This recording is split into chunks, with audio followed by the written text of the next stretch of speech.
It has almost become a habit to say that we meet at a time of unprecedented security challenges. We keep on doing that over and over. But it is true, the security environment continues to evolve. And yet, in spite of challenges thrown at us, we remain steady on our safeguarding the security of more than 1 billion people across the Euro-Atlantic area. That is what we do at NATO around the clock and what we have focused on during these 2 days meeting. We began by paying tribute to the men and women in uniform who work 24/7, often silently, to keep our nation safe. And we honor those who have been wounded and who made their ultimate sacrifice. Their example reminds us that security is never given or assumed. From our discussion, 3 main conclusions stand out. First, the alliance is united. We may have robust exchanges of views at times, but I saw a clear and distinctive convergence on the military threats we face and on the direction of travel we must undertake. Second, the alliance is resilient. We are absorbing shocks and learning fast. So we are ready in this demanding environment. Third, the alliance is dynamic, not static. We are adapting because we must in order to deliver on our core tasks. Our motto, adapt while deter. We have demonstrated this ability constantly throughout the last year and effectively in face of all circumstances. My fellow strategic commander, Sakir and Sakti, will elaborate on how we keep on doing that by turning a steady approach to security into practical military effects. Few points from our discussion stand out. Our support to Ukraine remains strong as our #1 priority, because Ukraine fights is not only about Ukraine, it is about our collective security too. Ukrainian fight is our fight. All the initiatives we have in place to contribute to the right of Ukraine to defend itself are delivering, and all allies are committed in contributing. But we can and we must do more, and our support will endure. In this respect, let me praise the Ukrainian soldier, as I did with their Chief of Armed Forces in video conference. Their courage, discipline, resilience, adaptability, and determination are truly exemplary. Looking at the future peace, hopefully soon, we also had a fruitful discussion on the ongoing effort carried out by the Coalition of the Willing in sync with the Alliance mission. After Ukraine, we discussed security on a 360 degrees perspective across all domains in Europe, on the southern flank, across the North Atlantic. We also discussed the Arctic, of course, a region of strategic relevance for NATO, where we have military exercises and training activities already pre-planned for the months to come. On another topic, we also confirmed that the time to invest smarter and faster in capabilities and new technology is now. Taking stock of the commitments made in The Hague, turning pledges into delivery. And we all agree about the need to convey this sense of urgency to the political authorities and to the defense industry, as our objective is to have an alliance ready to fight tonight. On one final point to note, after a very constructive consultation, we also approved a successful distribution of all command responsibility in the NATO command structure among the 32 allies, a true demonstration of a fair, responsible burden sharing. To conclude, let me highlight how none of this could be achieved by working in isolation. All allies recognize the value of cooperating with our partners across the globe in dealing with security, which is not anymore regional, it is global. Many allies also recognize how our collaboration and complementarity with the European Union remain key, and that a stronger EU means a stronger NATO. Meeting with the Indo-Pacific partners, Australia, New Zealand, Japan, and South Korea, and Republic of Korea, as well as with Georgia and Ukraine, have been another great opportunity to further deepen this valuable cooperation, an integral part of our daily work. Without further ado, I hand over to Sakir first and Sakti then, and then to your question. Thank you for your attention. Please, Grinch. Thank you, Chair, and good afternoon, everyone. It's great to speak with you today alongside Admiral Cavo Dragone and Admiral Vandier after our very productive sessions this week. It was a privilege to meet with the Chiefs of Defense and discuss what Allied Command Operations is doing to build warfighting readiness and to strengthen our deterrent posture. We're achieving this through our forward land forces on the eastern flank, through exercises like Steadfast Dart, which marks the second full deployment of the new Allied Reaction Force, and through enhanced vigilance activities like Baltic Sentry and Eastern Sentry. I recently returned from Romania and before that Slovakia, where I was impressed by the quality and interoperability of our forces. These forces are the foundation of this strong alliance, which continues to gain strength each and every day. Back in early January, I also had the opportunity to visit our two newest allies, Finland and Sweden, where I witnessed how their militaries are uniquely positioned to strengthen NATO's northern flank and Arctic security. And having seen Finnish border guards and Swedish Marines in action, I'll just say that no one should doubt our readiness. Meanwhile, as President Trump and his team continue to work tirelessly toward peace in Ukraine, another topic this week was NATO's vital support through our NATO Security Assistance and Training Ukraine mission, or NSATU. It's clear Ukrainian security is closely linked to European security, and both the Comprehensive Ukraine Requirements List, or the CURL, and the Prioritized Ukraine Requirements List, or the PURL, remain essential to Ukraine's defense. NSATU plays a key role in coordinating and delivering assistance through these mechanisms. Finally, if you'll allow, I'd like to take a moment to acknowledge the Deputy Supreme Allied Commander Europe, Royal Navy Admiral Sir Keith Blount. He'll leave us in March, but in the time he's been here, Sir Keith has done a phenomenal job. He's been relentless in his efforts to enhance our deterrence and our collective defense. SHAPE and all of Allied Command Operations will miss his steady hand and his quintessentially British sense of humor. I also want to thank him for his leadership and his friendship and wish him all the best in retirement. Thankfully, we are incredibly fortunate to have Air Chief Marshal Sir Johnny Stringer selected to take over the role when Sir Keith departs in March. Johnny brings a wealth of experience and credibility to the role, having most recently served as a Deputy Commander of Allied Air Command. I look forward to continuing to focus on warfighting readiness and strengthening our deterrence as Johnny steps into this essential role. Thanks again, and I look forward to your questions, and I'll turn it over to Pierre. Thank you, Grinch. Thank you, Pino. Good afternoon, everyone. As ICT, my focus today is accelerating NATO's transformation, turning speed into operational advantage. Because war is changing fast, the world is changing fast, and today's speed decides the outcome. Time is the currency of conflict, more than money. Do we have time? AI, drones, robots, and digital tech are shrinking decision cycles and raising the tempo of operations. We are past debating what we must change. The question now is how fast we deliver at scale. If not now, when?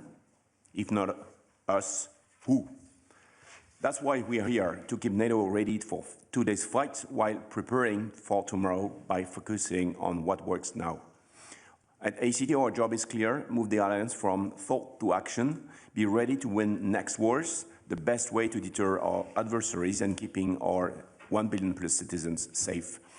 We turn battlefield lessons, science, and operational reality into tools and in training and make them more relevant for all allies.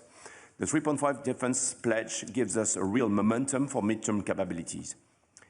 But ICT is also driving change now through concrete projects that speed up tech adoption, as we did last year on Task Force 6. And we build forces that are more agile, more tough, and more lethal. We focus today on 3 priorities. First, we need mass and autonomy. Modern war demands scale and tempo. In the Allies rearmament effort, we are working to include new tools and new technologies that will increase both resilience and lethality. Robotics, IT, and space are extraordinary accelerators of military power. They have been at the roots of Ukraine's sustainability to resist Russian aggression. We are working to incorporate these technologies across every aspect of our forces. Second, we need a modern cloud-enabled command and control. Modern warfare is a war of tempo. Time is the commodity. We need to decide faster, to synchronize better, and to act first. This requires secure data, robust links, and digital backbone that can connect allies' forces at speed. Advanced modeling shows that modern multi-domain C2 delivers a clear, measurable edge. Third, we need training and readiness. This year, together with ACO, we launched audacious training, a renewed way to train our forces, leveraging the latest technologies while preparing our forces to constantly adapt in a volatile environment. Through audacious training, we ensure NATO forces can deploy, link up, and operate together at scale against any adversary. This is how we keep NATO strong, adapt faster, train harder, stay ahead. I thank you and wait for your questions. Okay. Thank you. Please. Thank you. James Mace from ITV News in London. Admiral or Saka, whoever's best qualified to answer this, could you give us any more details on the deal that was agreed between the Secretary-General and President Trump last night? Specifically, does this deal grant the United States sovereign bases in Greenland? And if so, has the Danish government signed off on that? Go? Yeah. Okay. Well, we're at the very early stage. Of course, we know that there has been set a framework among Greenland, Denmark, and US, but we are still waiting for direction. And then from then on, we will start doing our business, which is the military planning and whatever it is necessary to fulfill and to honor the guidance we still have to receive. We're just kind of, immature. No, nothing yet. We are just knowing that there is a framework, and we will work on that as soon as they give us, all the frame. Yes, the gentleman, please. Thank you. Dan Michaels with the Wall Street Journal. For all of you, I'm curious, you're trying to plan for more unified NATO for the future, but we've just been through a week that essentially pitted allies against allies, with even discussion of one ally using military force against one or more others. How difficult does this make your work, and how do you manage to get on with what you're doing when there are distractions like this that potentially put your forces in conflict with each other? Thank you. Thanks for the question. I guess I would characterize our session this week as entirely focused on what military leaders are supposed to be focused on, which is ensuring the defense and deterrence of the Euro-Atlantic area. And we're united in that. We remain strong in that. We of course, are aware of the political discussions that are going on, but there was never a military dimension to those discussions that made its way down to us. So we remain strong, we remain united, and we remain ready. We had a great proof that what Grinch just said is what happened, because right in this week we had this meeting, the military committee in short section with the top level military leaders, and I'll tell you what, it was something totally, uneventful from this point of view and totally swift. Answer, please. Okay. Can you hear me? Yes. My first question goes to Sakur. I would like to know if in your planning, in your strategy at the moment, it is foreseen or you're studying a possibility to activate an Arctic Sentry sort of operation if the leaders gives you the go-ahead, and what that would entail technically. And to the others too, I would like to know, when we now are talking about Arctic security, what, in your view, it is needed on top of what we already have to secure that particular region? For instance, the Russians have nuclear-powered icebreakers. I don't think, if I'm mistaken, that the NATO has one of those. So what, in terms of capabilities, we should prepare and increase to tackle security challenges in that particular region? Thank you. Okay, thanks. I'll start. First off, just on the potential for an Arctic mission, whether we call it Arctic Sentry or something else. We've done no planning yet. We have not received political guidance to move out. We're aware of discussions about this, of course, and therefore we're doing some thinking about how we would organize for it, but no planning has started yet. But we're ready. We've got a ton of expertise at SHAPE headquarters and across all of Allied Command operations that could be applied to this. One of the things that we recently did was realign the boundaries of our joint operations areas that put all of the Nordic nations and the Arctic under one command, our Joint Force Command in Norfolk. So that command is very well postured to continue looking at Arctic issues. So whether there's an operation or not, I'd also just emphasize across SACEUR's area of responsibility, we have a 360-degree approach to the threat. So as we look at implementing our deterrence and defense of the Euro-Atlantic area and that strategy, we have already been executing a number of operations in the Arctic over the time that I've been in command and before. We'll continue to do so, and then we'll wait on political guidance for any specific enhancements to that. On the, I may comment on the fact that if you look at Cold War, this was a critical area to consider. And so you had a lot of activities in the ES area. Today, the global climate change changed the access to this area. And so the opening of the routes, the maritime routes, creates another question. And the control of this area is very important for NATO, for the countries that have continuous at-sea deterrence, because the access to the area will change. You have to consider also space and ballistic issues, where the global threat we are facing needs to have a better look forward on what is going on from space. And so we have to work on the technical issues with new technologies on this specific environment. Thank you. Bloomberg. Andrea Policiano from Bloomberg. SACEUR, I want to ask you, there's obviously been a lot of talk about Greenland and the Arctic, and I know you've already said that there is an increased activity in the high north coming from Russia, coming from China, but I do want to ask you, like, in this specific moment where Arctic security is so high on the agenda, in the assessment of what's going on up there, is there anything particularly concerning? Have there been any recent changes in the security situation in the Arctic? Thank you.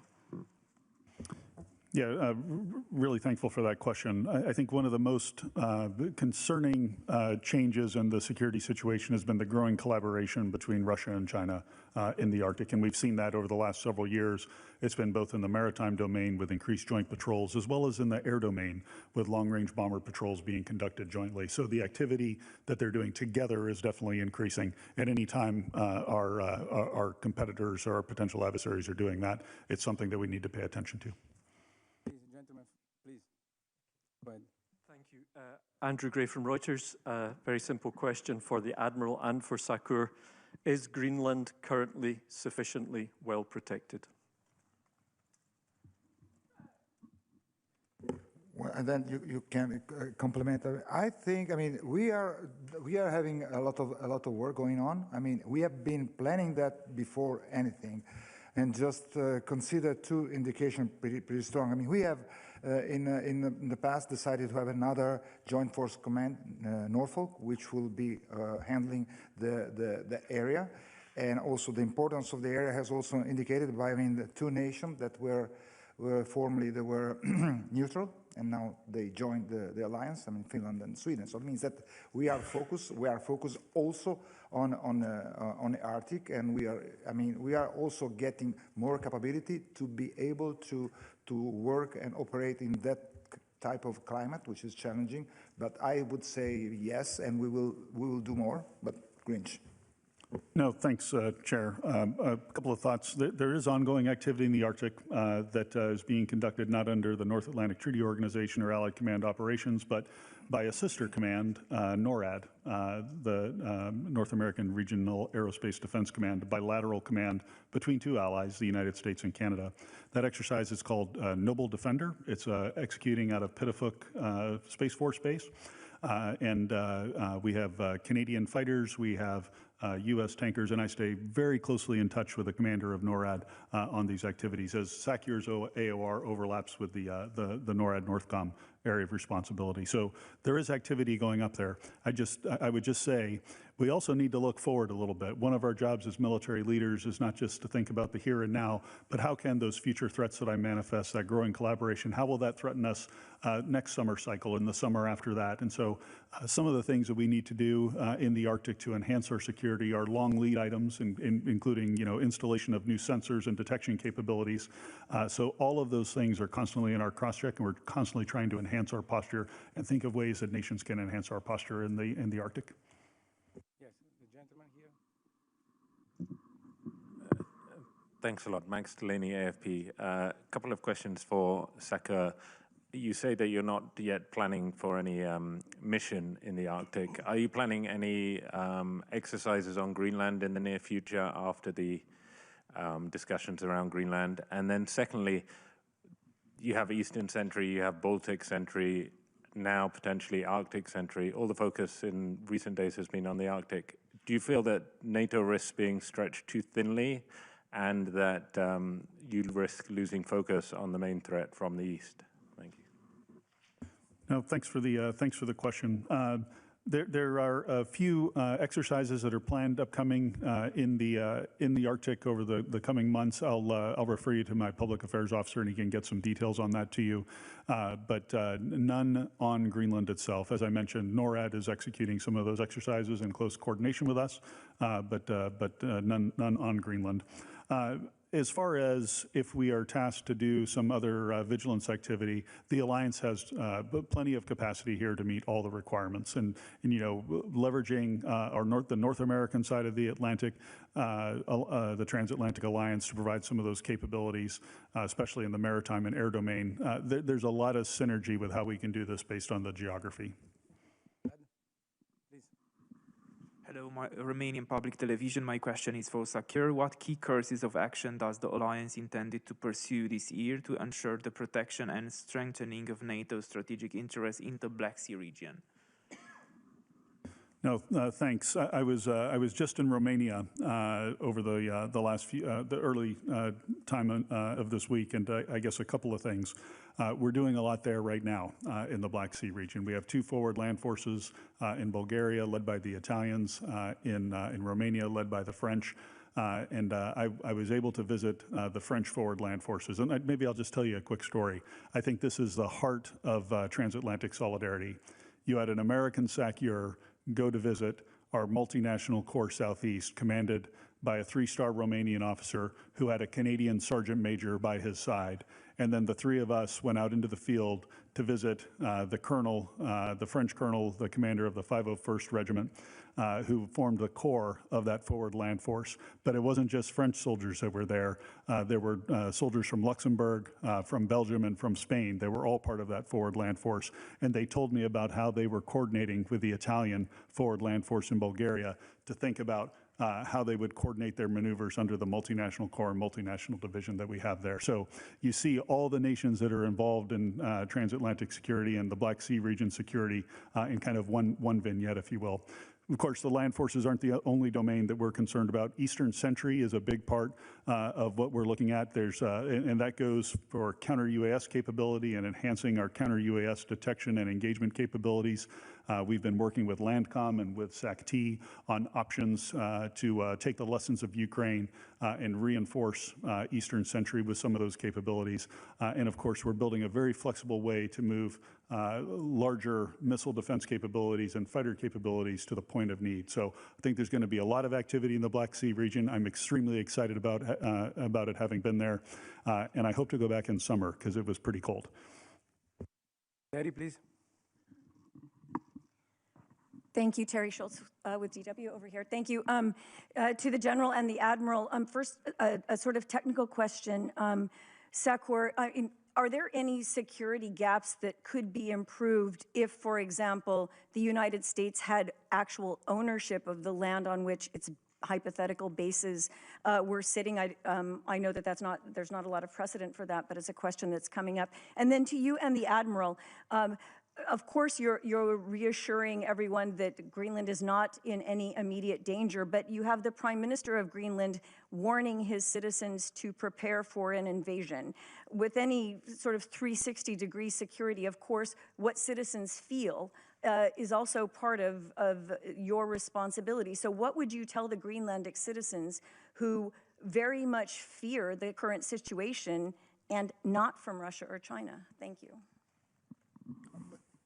And you can jump in, of course. I mean, that's the reassurance that we have this kind of framework. I mean, I think that that should be enough to know that, I mean, negotiations are going on. I mean, they are discussing at the political level. There is no any kind of, I don't think they should have any kind of fear, because it's something that has been stated clearly that, I mean, they're talking the best solution for everybody. And since it's a three-party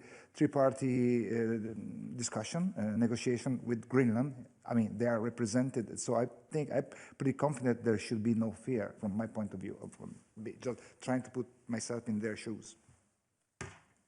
Yeah, I think I would say to the citizens of the 1 billion citizens across the alliance, including those in Greenland, that our collective commitment to Article 5 remains ironclad. Thank you. The lady in the center, please. Yeah, I don't think I can comment on that. There's a number of things that intersect here that are beyond my remit, if you will. So, you know, Golden Dome and those sorts of things. I don't understand all the technical details for it. So I'd refer you to others. Yes, the lady in the center, please.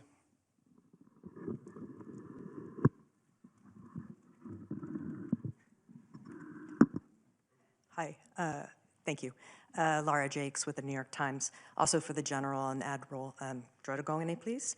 As initial details of the Secretary General's conceptual framework for securing the Arctic, including Greenland, are being discussed both here in capitals and also in NATO headquarters, to what extent did the Chads this week and their missions voice support for it? Thank you. Yeah, I'll just say, we had no discussion about that security framework. We found out about it when everyone else did when it hit the news yesterday. So there was, even though it's been reported elsewhere that we had some military discussion, that is not correct.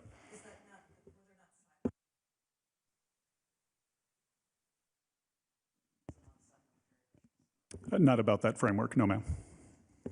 Question from the reporter, then, please. Hello. Mark from Associated Press. I have a question for Mr. Sakur. Since the alliance has changed with the addition of Sweden and Finland, can you talk about what capabilities the alliance has and what members are best suited to actually do military warfare in the high north, where it's very cold, their conditions are very challenging? What type of resources do you have? Do you have enough icebreakers to, you know, make it through the high north? What allies are best suited to do warfare there? No, thanks. I tell you, Sweden and Finland and the capabilities that I saw on my trip there were very impressive. There was one point, I'll tell another story if you don't mind. We were getting a demonstration in the archipelago of some of the Swedish Marines' capabilities, and there was a Swedish Marine lieutenant colonel who was describing a scene in the background where they had a couple of vessels coming ashore with Marines that were assaulting the island that we were on as a demonstration of their capabilities. He pointed up in the air and showed a few drones that were doing reconnaissance, and then he goes, and we also have close reconnaissance capabilities. And if you look right here, and literally under our feet, who had just come up out of that icy cold water were two Swedish Marines who had been diving doing close reconnaissance. So, I mean, what a demonstration of capability up in the Arctic. So clearly the Swedes, the Finns, all the Nordic countries, Norway, Denmark have tremendous capabilities that they bring to bear every single day up there. Other near Arctic nations also have the ability to operate in that area. The United States has operated over the last several months up in the Arctic, north of the coast of Norway. So even countries that are a little farther away have some relevant capabilities up there, and I'm confident that if we're tasked to do any specific mission or just to continue our general approach to the Arctic, we're well postured. The gentleman over there, please. Yeah, I would add something. Sorry. So just to point out that the equipment of NATO is led by a process, which is a NDPP, you've heard about, with NATO Defense Planning Process, which is a strong process which is linking the plans that are made by SACEUR and the capabilities the allies need to procure. And so this is a consistent long-term plan, and so we are not running from a topic to another one. And so it's a 360 degrees plans that have been endorsed by the allies. And so we are working on this process on a continuous basis. We are at the end of the phase 5 and working on the next political guidance that will arrive in 2027. Let me add just one thing. I mean, of course, the capabilities has been highlighted properly by Grinch, but also, I mean, also the southern nations are sending troops and units to train in extreme cold weather. When I was Italian, I used to send some unit there to be acquainted and trained in extreme cold weather. They came back frozen but happy. Yes, please, over there. No, like in the back. First row, top. Thank you. Will Denslow with Feature Story News. In Davos, Japan's defense minister talked of the strategic importance in the Indo-Pacific. He talked about growing cooperation. You mentioned it as well in your opening remarks, Mr. Chairman. What exactly does that deepening cooperation look like, and why is there a growing strategic importance? Thank you. I'll take it. Personally, I've been in. I mean, we had the Indo-Pacific partners with us today. Yesterday, and I've been in Japan, in Republic of Korea last year, and I will go to New Zealand and Australia this year. The basic thing is that, I mean, security is not anymore regional, it's global, and whatever is happening there has some effect here and vice versa. Just think about 12,000 North Korean fighting in Europe. That's just one idea. The thing that we have a lot of things in common, of course. I mean, the way China is behaving there and also elsewhere, they know it, and we are exchanging information. And so information sharing is the first one. Standardization and interoperability, we used to do that, sending there, for example, carrier strike groups from Europe, or wings, I mean aircraft wings there to train with major complex exercises, cyber, cognitive warfare. With all these are fields in which we are exchanging a lot of information, and we will do more. I mean, today we just agree that we need to improve our cooperation, and we will do that. But we are really, I tell you, we are like-minded. We are sharing the same fear, and we're sharing the same threat and the same ideas. We have time for one last question, please. One last question, please. Thank you, Olivier Bob, AFP. At Davos, President Trump and President Zelensky are meeting together. So there might be some kind of announcement. So my question is to SACEUR, is NATO ready to implement a peace plan, which could be announced or not, but at the moment, are you ready to play your part in this peace process? Thank you. Yeah, thanks for the question. You know, first off, I think we all applaud President Trump's efforts to achieve peace in Ukraine, given the incredible amount of carnage that we see on the battlefield there. As SACEUR, our responsibility is to help the Ukrainians be as strong as they possibly can. I suspect that we continue to do that in peacetime, although the parameters of the peace deal will be what defines that. But we're ready to do whatever we're asked. Thank you. Thank you very much, gentlemen. This concludes our press conference, and thank you for being here with us.